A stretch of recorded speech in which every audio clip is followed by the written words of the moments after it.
guys, it's PonkyPlays. Welcome to a Watcher of Realms video. So I'm gonna go ahead and do my final summoning for the Dracula event that's going on. It goes away here in a little bit, so I pretty much won't be able to get any other shards or anything else before it goes away. So let's see how lucky I can get in the pools. But first I'm gonna do a little bit of gear forging, and I think I have like one piece to identify, but I'll do that one last. Let's see if I get any luck with this. Okay, that's not a terrible piece, especially for like a defense or HP damage dealer. Could have rolled better though. And then I've got 20 I can do with these. Nothing great from this first 10 pool. Or the second. That's unfortunate. At least no thumbs up. I need to start getting some better Wings of Grace pieces because I've got pretty underwhelming pieces at the moment, but Wings of Grace is pretty good. Okay, let's go ahead and identify this piece. Hopefully it's a pretty good one. Okay, yeah, that's got pretty good substats for sure. There's a 12% chance of dealing 100% AoE physical damage to up to 5 nearby enemies whenever the hero's HP is reduced. So basically whenever they take damage. This effect can be triggered one time every 8 seconds. That's not bad. A 12% chance? Okay. Blood Sacrifice. I like that. That's a pretty good piece. And a pretty interesting side effect, I guess. Let's go ahead and do the summonings. I'm going to do the Ancients last because I can get more Ancients by doing summonings already. So I do have a few Divines, and either Draylen or Talon would be great. So I'll start out at this and then work my way up to the Ancients. Let's just see how lucky I can get.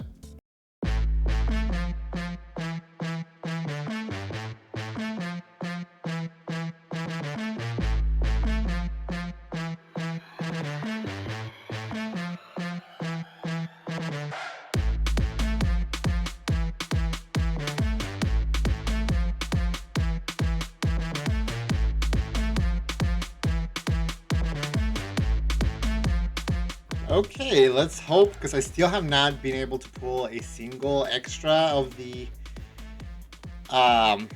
event hero, so let's see if I can get lucky this time.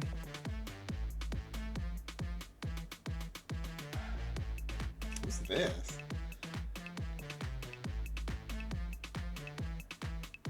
Is this Hatsu?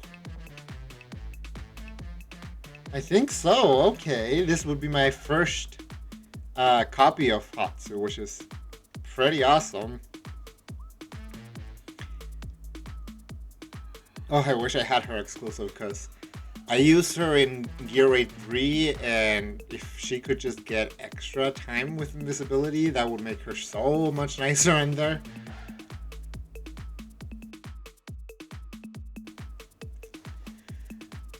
I feel like, I don't recall if she had like crazy awakenings or not, but I mean, any awakening is still pretty decent. If I could get her to like A2 so she can get extra tag, that would be pretty nice. But that's definitely not a bad one. I'm gonna go ahead and see, because I still can do a few more summonings, but I'll go ahead and sell some of the rares I just got, and also see if maybe I got some more shards through events and whatnot, and I'll be right back. Okay, so I was able to get just a little bit more stuff. Not any more Ancients, but I will be able to get more later. As nice as this Lycan and being able to get Ingrid banner is, I mean, I had a few other options too for the unowned ones, but Ingrid was really the one that seemed like the best one for me. I also don't have Valderon, which I would really like because I don't have a legendary Lord for Chaos champion, so that is also good to pull here. And again, I'd rather try and pull for the collaboration champion since they're going away and we don't know if they're ever going to be coming back again or not, so I'd rather just try and get as many copies if I can as possible. So let's just keep pulling this, and then I'll pull ancients and see what else I can get. Let's go.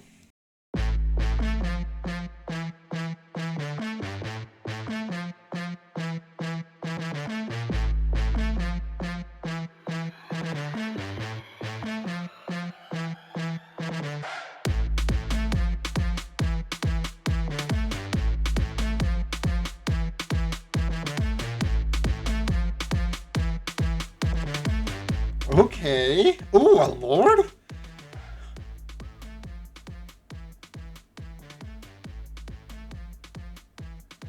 I don't know. Is this Valderon?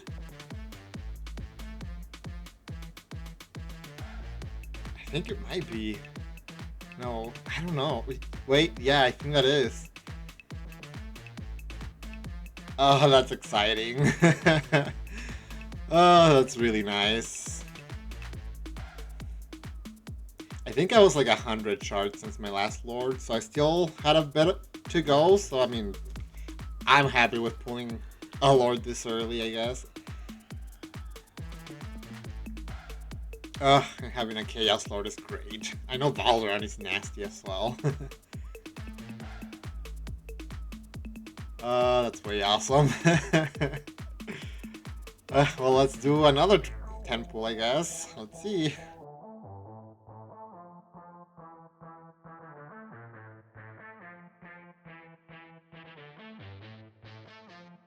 Yeah, either way, that should have been enough to get a copy of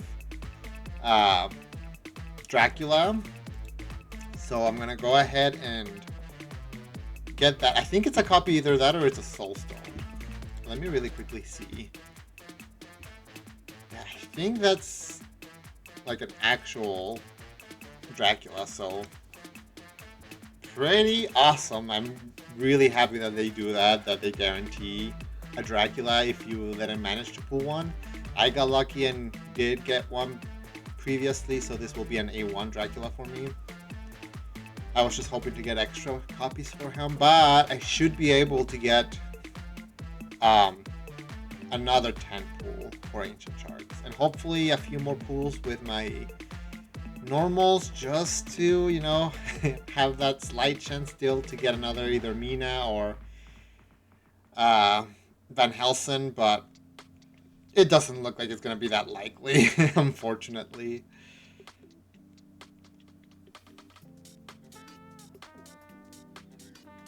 I don't know, at least I don't recall very well what Dracula's A1 is, so definitely have to look that up. I've been trying to use them. I'm not entirely sure. I haven't used him in PvP though, but I'm not sure where he fits specifically for PvE. So I have to test him out in different areas still, but I have tried him out in a few places, and wasn't necessarily super sure if he worked crazy great in those places I tried out. But either way, let me go ahead and see what else I can get for shard-wise and be right back.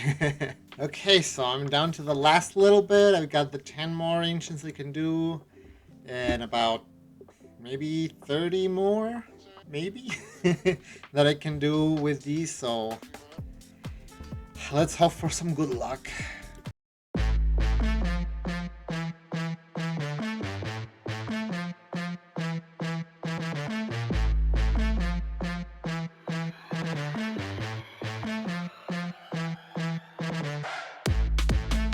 Okay, it looks like that might just end up being it. I might be able to get like 1 or 2 more ancients from the Arrival of Heroes, I think it's what it is. And I guess there's a few more gems I can sell, so I guess I'll do one more round of selling stuff and I'll be back. Okay guys, so I am back and I pretty much just have like a handful more summons. I mean, I've got 10 more here and then like 2 more, so let's do these last few and see how exciting or disappointing they end up being. Nothing great from this 10 pool, unfortunately. And then for the last two ancients, let's see. I mean, an epic, that's not bad for a single pool.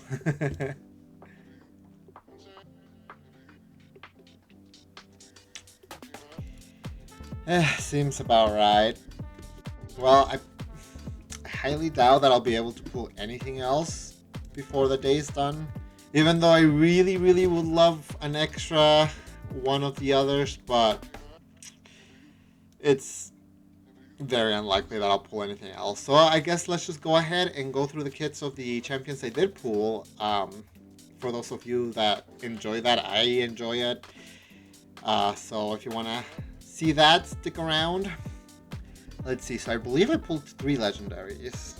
Or maybe it was 2 and then the extra Dracula. Oh yeah, so I pulled 2. Hatsu, Dracula, although I didn't necessarily pull Dracula, and then Valderon, who I already promoted and leveled up. So I guess let's start with Valderon. I know he's nasty, but I actually don't know much about his kit. So let's see. His talent, basic attack, has at least a 25% chance to trigger Chaotic Annihilation, which deals 350 damage to an enemy and spreads 20% of the damage dealt to up to 5 nearby enemies. So not necessarily AoE, but basically. Instead, so it won't be a basic attack, it'll be Chaotic Annihilation. A lower HP grants a higher chance to trigger it, reaching its maximum at 50% when HP falls to 30%. So a 50-50 of doing a pretty huge hit and then dealing a lot of damage to others as well. That's not bad. His basic attack deals 100 damage, 120 when maxed out to one enemy one time. His ultimate gains 1 stack of Chaotic Vitality, loses 10% of current HP per second, lasts for 20 seconds.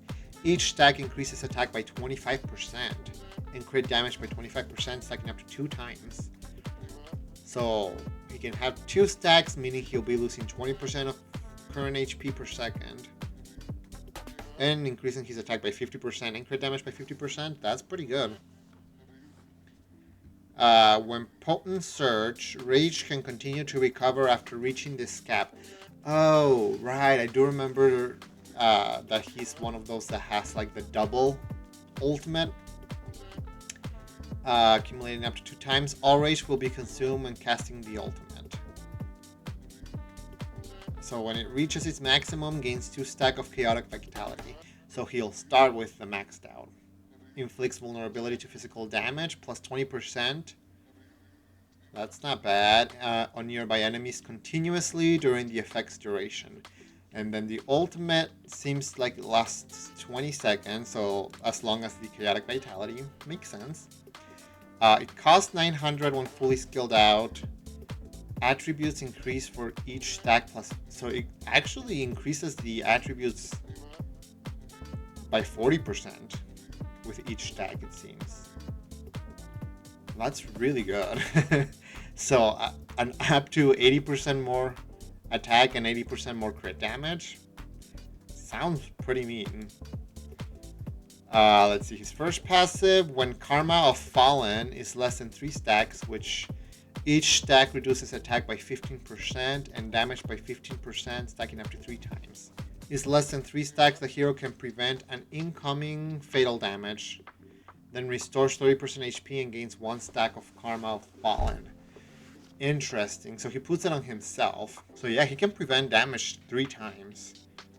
Each time getting weaker, but like, still pretty nice. Restores 30% HP and gains 1 stack of Karma of Fallen. Upon death or retreat, each stack of Karma of Fallen increases redeployment time by 25 seconds.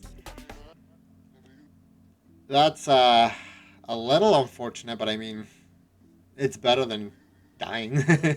Each time the hero gains Chaotic Vitality, he will be protected from gaining Karma of Fallen within 4 seconds. Interesting. I think, as far as I'm aware though, right now he's only getting chaotic vitality from the ultimate. Additional redeployment time -5, so 20 seconds per. So it might take an extra minute at most when maxed out fully. And the protection time after requiring chaotic vitality will be 5 seconds. Okay. Let's see. The second passive, Anarchy's Pulse. When chaotic annihilation hits a target, restores 50 extra rage. When an ally on the battlefield dies, restores 30% rage. Interesting. That's kind of nice. Chaotic annihilation, every time he triggers it, he gets 50. So that means he can get to his ultimate pretty quickly, I would think.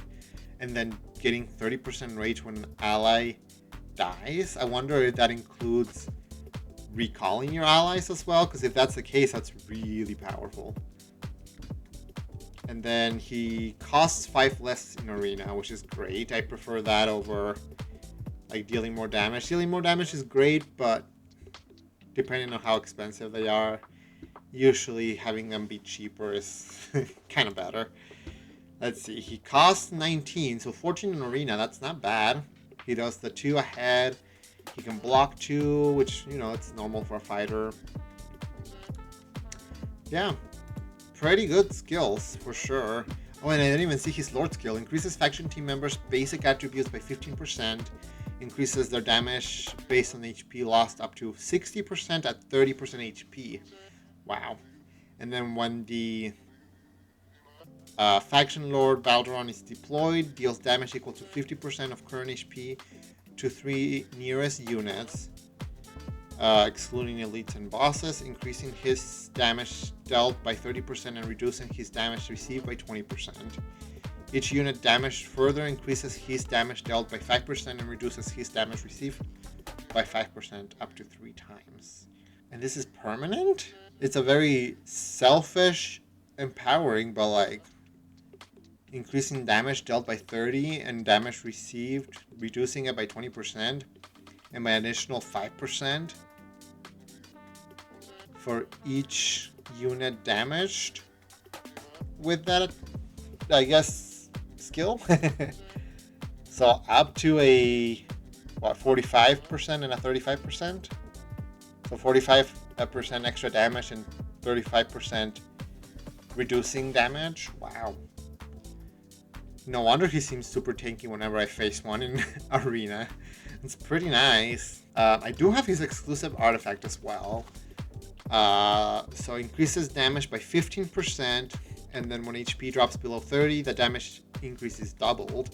With 1 stack of Chaotic Vitality, also inflicts 10% vulnerability to physical damage to nearby enemies. Interesting, because Chaotic Vitality, I'm sure it's the one that's only placed with the ultimate.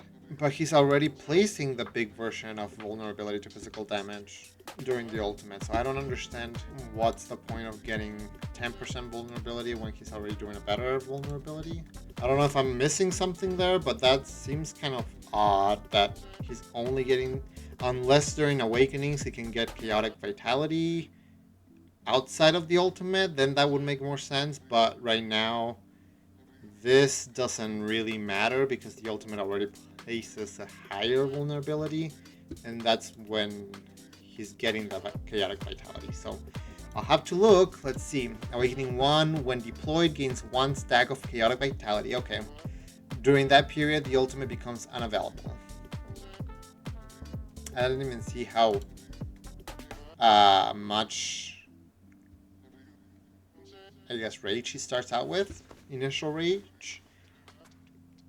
I mean, that's fine. And Chaotic Vitality does last for 20 seconds. Or no, 10 seconds, I guess. Huh. I think this one lasts for 10 seconds because I'm pretty sure the one for the ultimate lasted 20 seconds. Yeah, because it lasts for the entirety of the ultimate. Interesting. I didn't even see what his range was. It's a pretty crazy range, too. During his ultimate, at least. Anyways. Let's see, Awakening 2, his Lord skill enhances and he gets 300 extra attack, which is nice. Increases faction team members' damage by 5%. Pretty good. Awakening 3, during chaotic vitality, the hero's attack ignores 50% of the target's defense. That's strong. Awakening 4, penetration plus 8%, and then Awakening 5, when chaotic annihilation is triggered, increases attack speed by 130 for 5 seconds. Yeah, pretty decent awakenings, I would say. Let me see. Okay, so he starts out at 600, so I mean, he probably would take at least 10 seconds either way to get to the ultimate. Regardless, so it's not really a drawback. It's pretty good. And then the fact that he's getting rage with the one passive every time he activates chaotic annihilation, and then when an ally dies he gets extra rage. He could technically go to his ultimate really fast and just have this chaotic vitality and the vulnerability happen very often. But again, I feel like that's really a really weird part to his, because other than Awakening 1, like this 10% vulnerability to physical damage just doesn't seem like it's gonna matter much at all. So I don't know, but I mean, the damage increase is at least nice. Let's see. So I got Hatsu. Let's look at her skills really quickly. For those of you who don't know, she has no talent, which is one thing that I wish they would eventually do, is give all legendary heroes talents, because I feel like especially there's a few legendary heroes that are a little underwhelming. Not necessarily Hatsu, but others that I feel like just giving them a talent would make them, like it would make the difference pretty much. But she has 60% damage to target and 20% damage to one nearby enemy 2 consecutive times, prioritizing targets with low defense. Pretty nice. It's not great against like bosses and whatnot. I guess it's average, but it's really nice when there's a lot of enemies, because the bounce with the passives are really, really nice. Ghastly Burst deals damage to up to 5 enemies nearby, dealing 230% AoE damage every 0.3 seconds, lasting for 4 seconds, which it hits pretty nice. It pretty much usually kills anything that's around that radius, right? And then 700 is not too bad. She gets around to it decently fast. Soul Torment. Attacks bounce to one more target, with the total bounce damage multiplier increasing by 9%. Each enemy hit also suffers defense reduction for 10 seconds, which is great because it's the best defense reduction. It kind of sucks that it's only for the bounced targets, because it'd be great if just anytime she hits somebody, they can get defense reduction. It would make a huge difference in a lot of areas, but I guess it's fine for most areas. And then Ghastly Stealth, when deployed, gains invisibility for 40 seconds. Meanwhile, each kill increases attack by 5%, stacking up to 5 times, and lasting for 10 seconds. And then the invisibility just cannot be targeted. Very nice. I do have also her exclusive gear. Let me really quickly go. I believe it's this right here. Okay, no, it's this one right here. So I'm assuming it's exclusive to Cataclysm. I'm pretty sure that's what this is. So enhances the Ghastly Stealth, which was that last passive. Each time Hatsu kills an enemy, gains an extra 2% attack increase. So with the exclusive, this becomes a 7% attack increase, which is pretty nice. I believe she's got an exclusive artifact, but unfortunately I don't own it. I have looked at it though, and it is it basically gives her invisibility every time she triggers her ultimate, I believe. Let me really quickly find it and look at it. Here it is. Aurate Visage increases damage by 20%, and when the hero is invisible. Okay, and then gains invincibility for 3 seconds when the ultimate is activated.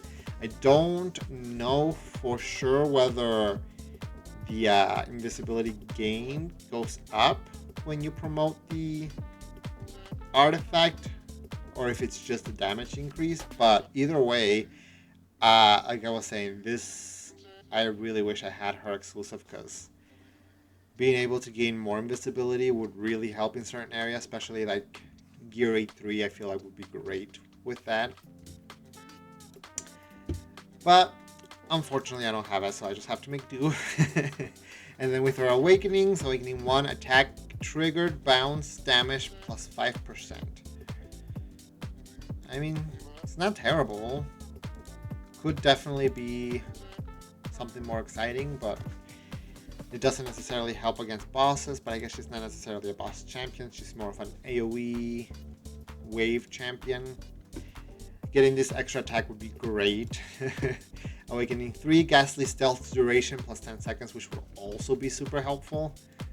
Penetration plus 8% would be great. And then Awaken 3 or 5, Ghastly duration plus 1 second, which doesn't seem like much, but she is attacking 3 times basically every second, so it does add up for sure. But yeah, she's one of those that I feel like her Awakenings aren't bad. I mean, Awakenings are always more beneficial than not, but they're not necessarily the most exciting Awakenings either. And then the last one is going to be Count Dracula. I'm almost fully empowered. His skills, or is it empowering? Okay, so his talent cannot launch basic attack autonomously. While on the field, apply Soul Rod to 2 allied heroes with the highest attack within 2 tiles, which Soul Rod casts HP drain equal to 10% of the current HP per second and gains 15% damage increase. This effect will not cause HP to drop below 30%, and it cannot be dispelled. So really, really good with Chaos champions like Valderon. He can get their HP down pretty fast and get them to do their like max damage and all that stuff, which is great. Resetting targets when the ultimate ends. Allied heroes affected by Soul Rod grant Count Dracula 1 stack of Soul Siphon, which increases damage by 3% per stack. Upon gaining, Count Dracula restores 4% rage, and it cannot be dispelled, up to 10 stacks. He's going to be getting a stack of Soul Siphon every 2 seconds, up to 10 stacks, right? Pretty nice, 30% extra damage, and every time he gets the stack, he gets 4% rage, so he'll get 40% rage by that in 10 seconds, or 20 seconds, I guess. Pretty decent, which means he also can get to his ultimate pretty fast. His basic attack, when an ally with Soul Rod deals damage to an enemy with basic attack, Count Dracula launches a coordinated attack dealing 250% damage, which is pretty strong. His ultimate, during the ultimate, absorbs all Soul Rod effects to deal 60% damage to one enemy unit in range 5 times per second for 15 seconds. Inflicts the anti-healing effect for 5 seconds. Causes HP drain equal to 15% of the current HP to the hero per second and cannot be healed, and gains 10% damage increase for every 100 bonus attack speed. After the ultimate ends, all stacks of Soul Siphon are consumed. It's a really, really strong ultimate for sure. And it's like a lot of hits really fast, so I almost want to say he might be pretty decent. Although I think I did try him for the sticks. And the only problem I have with him is that he keeps his and the allies near him's HP like way too low, so they just die too fast. It's my only issue with him, so you have to use him in specific areas that don't hit you too hard. Otherwise, you're a goner, pretty much. Then his bond skill, obtain Hero Lady Mina to unlock the following bonus effect. The ultimate's range increases and Blood Covenant's damage multiplier increases by 40%, which is his basic attack. So it goes up to 290%. Really, really nice. And then his first passive, ultimate attack, deals an extra 13, going up to 15% damage to enemies with HP below 70%. Against enemy with HP below 30%, the effect is increased to 26%, which I believe that also goes up, so it goes up to 29%, I think, or 28%. And then second passive, when deployed, for every one allied hero in the talent's range, gains 3 stack of soul siphons. For every 1 stack of soul siphon, gains 5% penetration, which is pretty nasty. Since he can have 10 stacks of soul siphon, he can have 50% penetration. That's really, really strong. His exclusive artifact, which I do own, increases damage by 20%, which I believe that part goes up. Yeah. And then during the ultimate, gains additional attack equal to 10% of the attack of absorbed ally heroes with Soul Rot. So since he does 2 heroes with Soul Rot, that'll be 10% of 2 heroes, which is probably a pretty significant amount since they're the ones that have the highest attack, I believe, if I remember correctly. With the highest attack, yeah. So it's definitely a very significant amount. And then his awakenings, awakening 1, allies with the Soul Rot effect have their damage increase raised by to 30%. So the Soul Rot normally gives a 15%, now it'll be 30% extra damage. That's very nice.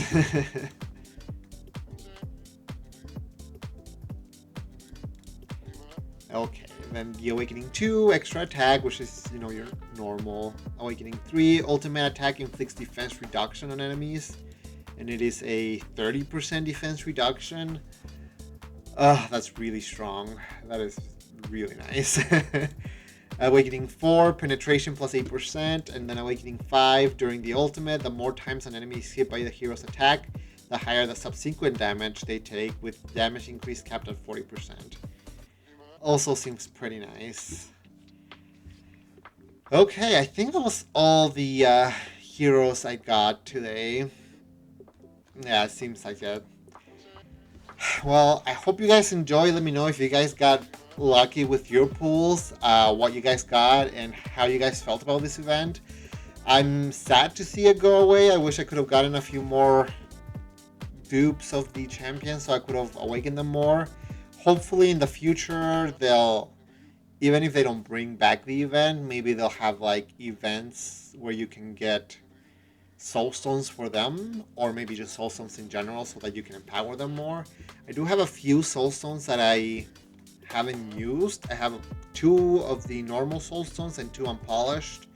I was saving them to see in case I didn't get any dupes, which I didn't, so I'll probably use the unpolished on the heroes. I don't know who to start empowering first, because they all are definitely very decent, and I feel like all of them kind of fit in different areas, so I wouldn't know which ones I would want to focus on first. It's definitely very tricky.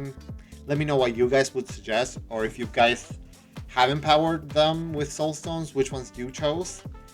But yeah, that'll be it for today's video. I hope you guys enjoyed, and until the next video, guys, take care.